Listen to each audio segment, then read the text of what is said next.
Welcome to ETF Edge, your go-to place for everything exchange-traded funds. I'm your host, Bob Pisani.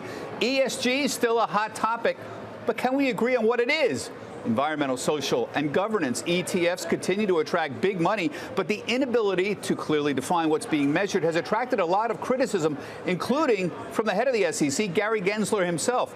Joining me now to discuss is Larry Swedroe. He's the Chief Research Officer at Buckingham Strategic Wealth and co-author of the new book, Your Essential Guide to Sustainable Investing. And here on set with me, Mona Naqvi, Global Head of ESG Capital Markets Strategy at S&P Global. Larry's got a book out. We're going to get him back here in a moment here, talking about what's sustainable and what's not in ESG investing. I think the broader question is overall here, what is the main stumbling block to coming up with an agreement for everyone about what the standards are? Larry points out in his book there's actually 7 rating agencies around ESG, including S&P Global. And the question is, the standards are all different from each one. Is there any hope at all to get some agreement on this? Yeah. You know what, Bob? This is the million-dollar question. What is the single magic definition of ESG? But in my view, a lot of that is a little misguided because there's just a lot of choice out there and a lot of different folks with different opinions and interpretations. We need to do more to distinguish between ESG products and ESG data. I don't think anybody would disagree that from a product standpoint, we need more clarity and transparency into precisely what a fund or an ETF is claiming to do. That's fine, that's about marketing.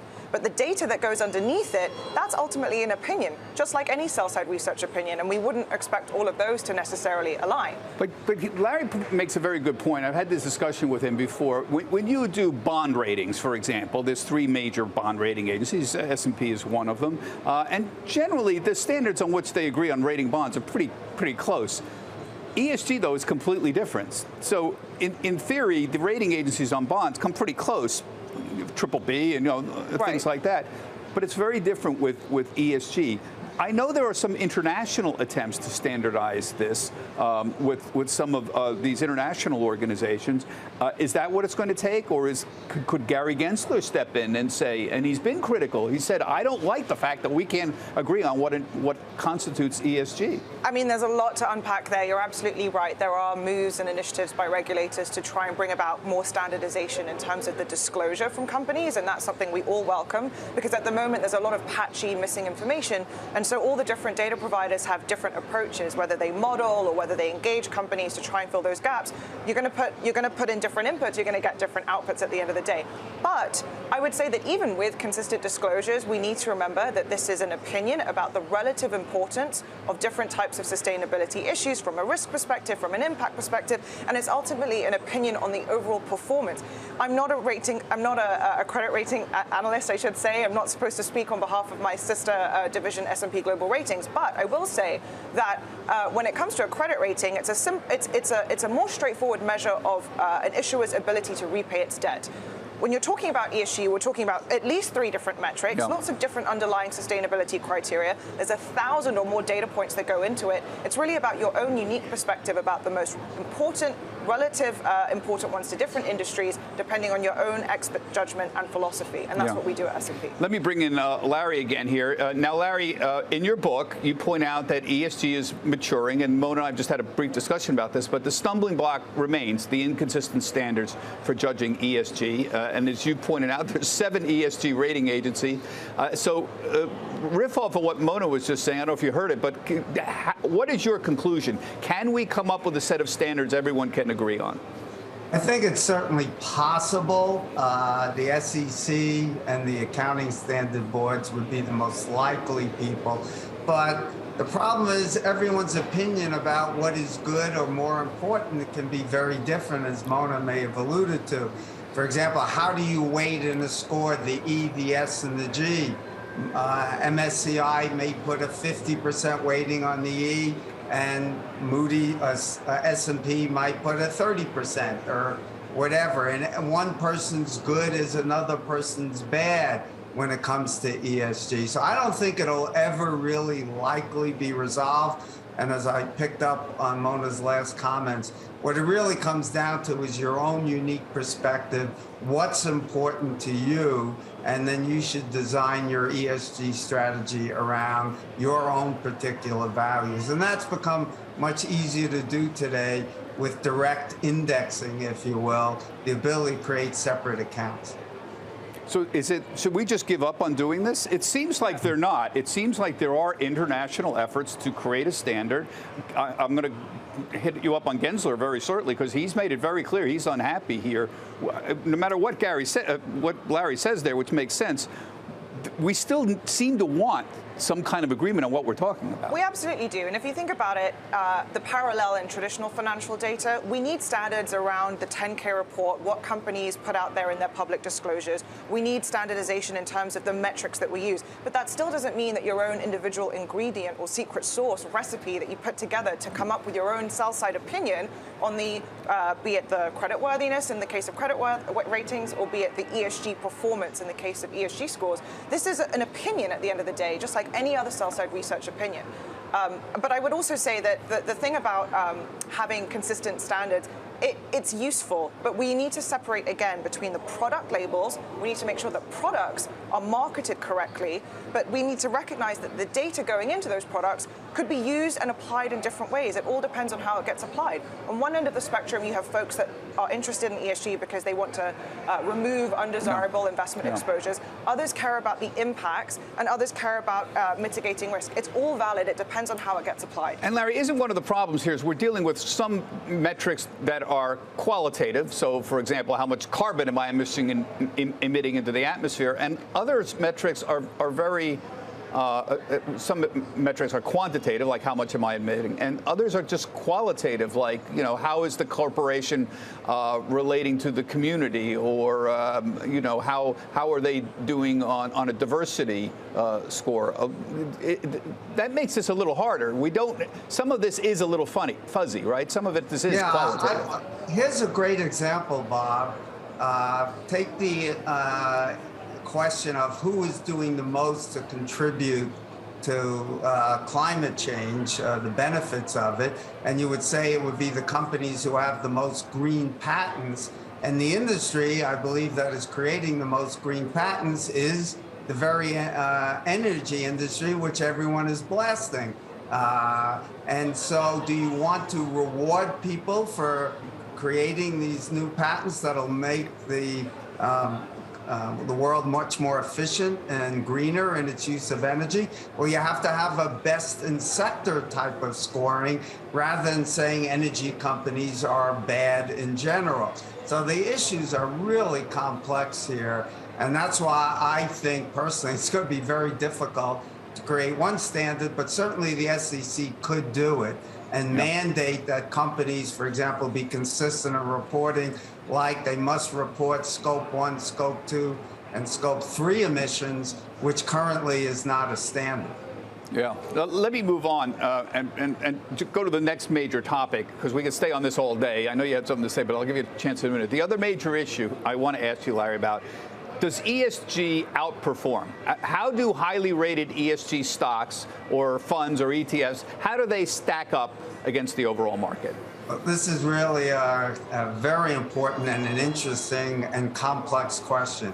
So I always begin by looking at what economic theory has to say, and the answer is very simple from two perspectives. First, you would have a behavioral or a taste-based preference situation, where if you have tens of trillions of dollars flowing into ESG companies with good scores, that drives their valuations up. And then you should have lower expected returns. And if you screen out companies, the bad sin stocks, then they'll have lower PEs and higher expected returns. And that's exactly what the evidence showed right up till about 2017, about a 2 to 3% premium for the brown or the sin stocks. But the last 5 years, we've seen a huge spike in the cash inflows into good ESG stocks, driving their valuations way up, creating a short-term greenium, if you will. And that has at least offset, and some studies showing even that green outperform.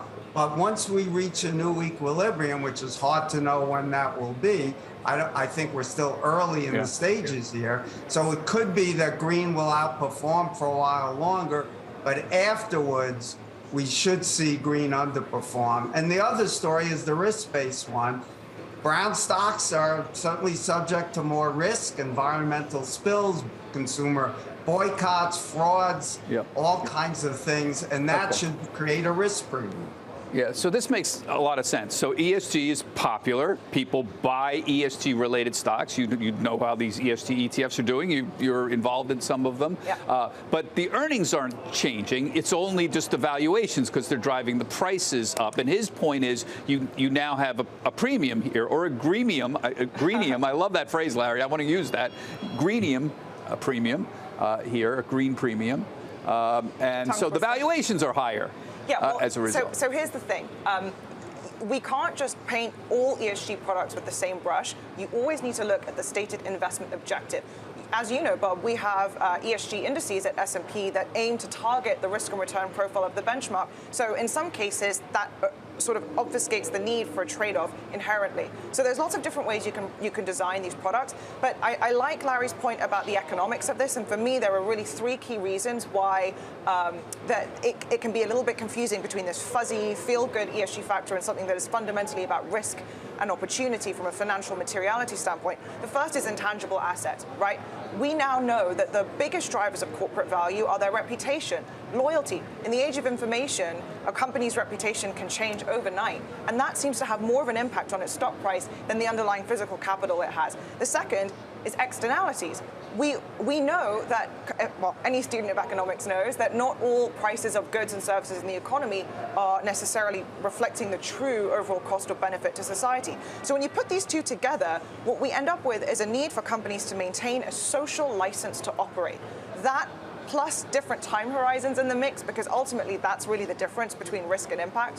What time horizon are you taking? What may feel like a feel-good ethical issue for 20, 30 years down the line is actually just a matter of time horizon around your theory of change, which way you believe the economy is going to go, and how can you reconcile all of these things in a resilient portfolio. It's an amazing amount that you packed in there, but a lot of this has to do with how you feel and your personal beliefs. I hate to bring this up, but I want to go back to the outperformance question. And Larry, I want to bring up the 2017 Norway study. Now, this study found that Norway has a $1 trillion pension fund. It's one of the biggest in the world. And they excluded sin stocks like tobacco and weapons. And as a result of that, they had lower returns, which you can see here. Excluding stocks on ethical grounds reduced returns 1.1%, divesting tobacco 1.2%, avoiding weapons decreased returns 0.8%. Now, Larry, this was a few years ago, and maybe it's different now. But here is the downside of excluding certain sectors. They underperformed because they excluded so-called sin stocks. Yeah, well, 2 points here. One, that study did end in 17, which is just when we had this hockey stick of cash inflows really begin.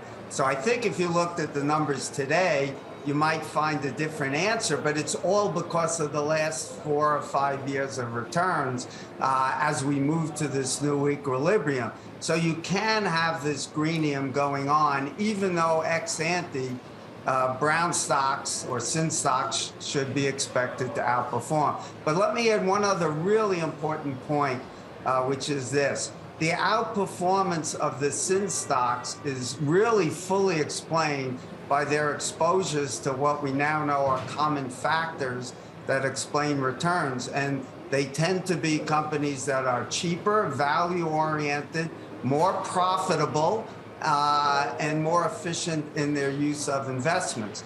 And if you think about that, here's the interesting thing. The highest returning stocks industries in history, both in the US and the UK, are neither healthcare nor technology, which I think most people would think, but they've actually been the sin stocks of tobacco and alcohol.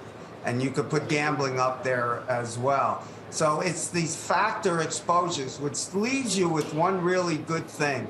If you can tilt your portfolio to good scoring ESG companies, and then make sure you also have exposure to the factors that have higher expected returns, in the long term, you can have your cake and eat it too, get above market returns and with reduced risk, and you can live your values.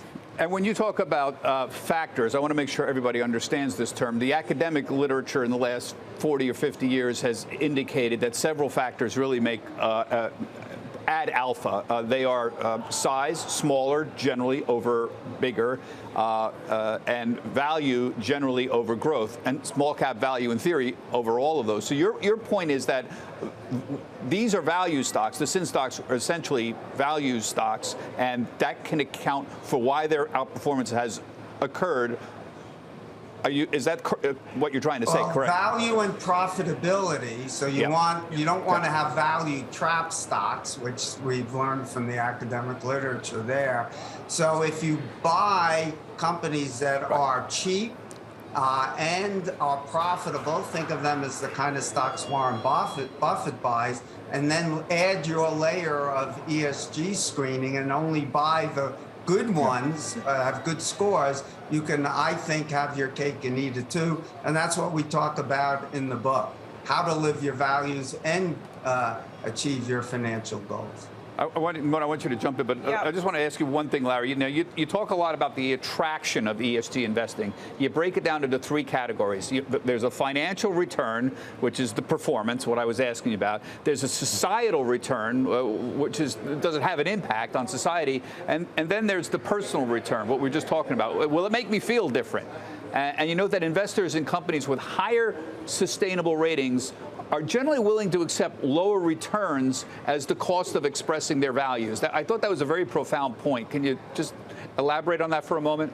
Yeah, clearly you get to feel good, you're changing the world, and very importantly, as we have a whole chapter in the book dedicated to it, you're actually driving corporate behavior and getting them to behave like better corporate citizens, because the companies are recognizing they're being penalized if they have bad scores with higher cost of capital. They have lower PEs, higher cost of debt, and that makes them or puts them at a competitive disadvantage. So they're changing their behavior. They also have learned that companies that have good ESG scores have higher employee satisfaction. And the literature also shows that companies with higher employee satisfaction tend to be more profitable. So that's another push. So we have this whole chapter in the book dedicated to showing people how their behaviors and living their values is actually driving corporate behavior to make them all better corporate and world citizens. So you know what I would say though, Larry, I completely agree with your three-pronged approach, but when you look over more expansive time horizons, the three of them are really not all that different. ESG and sustainability, just like any other aspect of your financial decision making, is a parameter of personal preference that must be balanced against other priorities in the construction of the portfolio. So one person may have one view, another may have another. But the challenge is that because reputation and loyalty and brand value are such important drivers of a company's valuation today, in actual fact, those preferences, when scaled up at a societal level, actually do end up having the capacity to make certain companies more or less financially profitable in the long run. So again, just taking that longer term time horizon might actually help to reconcile some of those three points you raised. I completely agree, and that goes to my point that by investing sustainably, you're actually driving companies to change their operations to be more ESG friendly, because they need those good scores to get those lower costs of capital, get their employees to be more satisfied, then they become more productive, and it's a win-win for everybody. So I hate to be philosophical, Larry, but are ESG investors really impacting the world? Are they making any difference? Is there anything to this at all? Yes, it's absolutely true. There are a whole bunch of studies we cite, more than 6 studies in our book. I think there's probably about a dozen on this one issue now, and they all are finding the same things, that ESG investors are clearly driving corporate behavior in the way Mona has stated. So it's the benefits here. I want to make it clear here, because there's a message in your book about the benefits. Obviously, it encourages more investment in green firms, but you also noted that companies seeking lower cost of capital want higher ESG ratings. So the cost of capital, for those of you who don't follow all these financial terms, is a company's calculation of the minimum return would be necessary to justify undertaking a project, like building a new factory. So tell us, why does ESG help lower cost of capital, or does it? Yeah, well, it does through what you could call, or the economists call, a taste or preference-based approach. If a lot of investors have a taste for good ESG scoring companies, that cash flows in. That drives two things. One, it drives their bond yields down, and so that lowers their costs.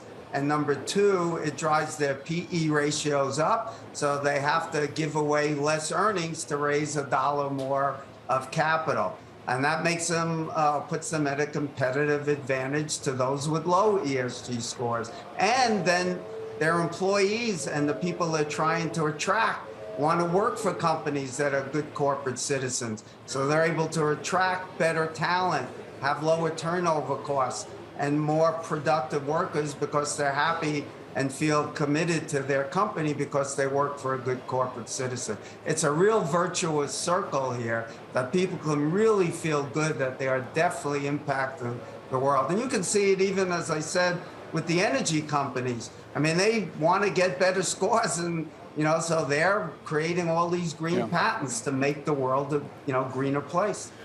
All right, what about the pushback here from parts of some political sectors who say we're attempting to impose standards on corporations? There was a significant pushback against Gensler's proposal on climate change, just a proposed rule essentially asking people to be more specific about what they're doing about climate change. There's been significant pushback against that. It's just a proposed rule right now. What's the answer? Is the answer simply corporations are doing what the public wants them to do, or are people like Gary Gensler trying to create a political agenda with the SEC? Well, to me, it's just simply a matter of full disclosure. And so, for example, I think all companies should be required to report on their scope 1, 2, and 3 emissions. And for our listeners, scope 1 is direct inputs into your products. Scope 2 is the supply chain that goes into it. And scope 3 is like Amazon's trucks driving around, polluting the air to deliver products that somebody else made. And so I think I'm fully supportive of what Gensler is trying to do in terms of reporting, as opposed to requiring companies to take certain actions. You want full disclosure, and that alone should drive behavior for the reasons Mona and I have both stated. Yeah. Well, you know what? I completely agree with that. I think we need more transparency. We also need more clarity. It's not just about the data that comes from the companies. It's about the investment products, the funds, the ETFs that folks are putting their money in. They need to look beyond just the title and look at the prospectus, understand the investment objective, make sure that they know precisely what they're putting their money into. And I think a lot of the confusion around whether ESG is more about risks or impact will be clarified that way.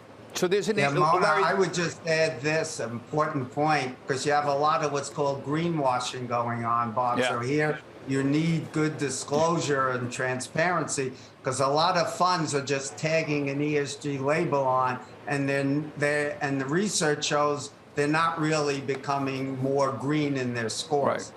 Right. So your point, Larry, is there's a lot of incentives now to become ESG compliant. You mentioned in the book that higher ranking companies, higher ranking in ESG scores, have better risk management.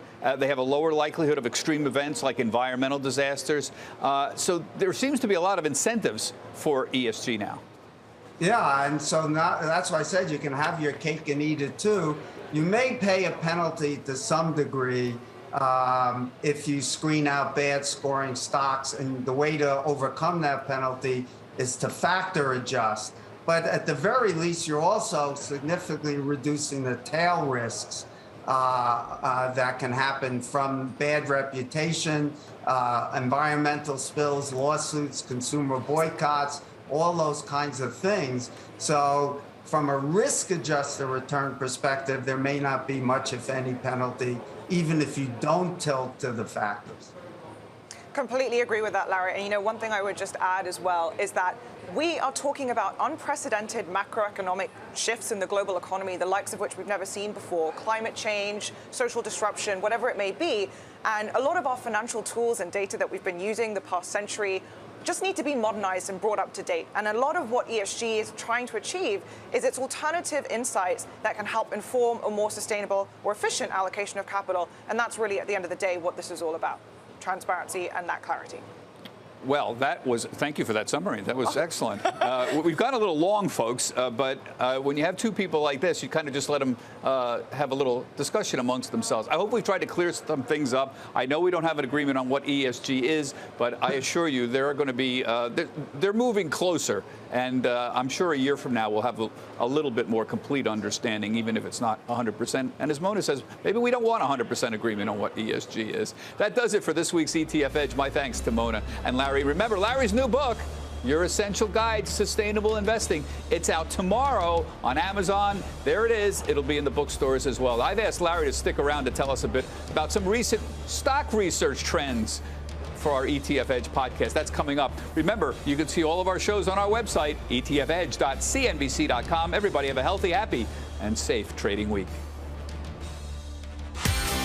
Get the ABCs of ETFs with the ETF Edge newsletter, your weekly update on the hottest trends in the nearly $4 trillion market of exchange-traded funds, expert analysis, actionable ideas, and exclusive insight from host Bob Pisani. Sign up now at cnbc.com/ETF Edge newsletter.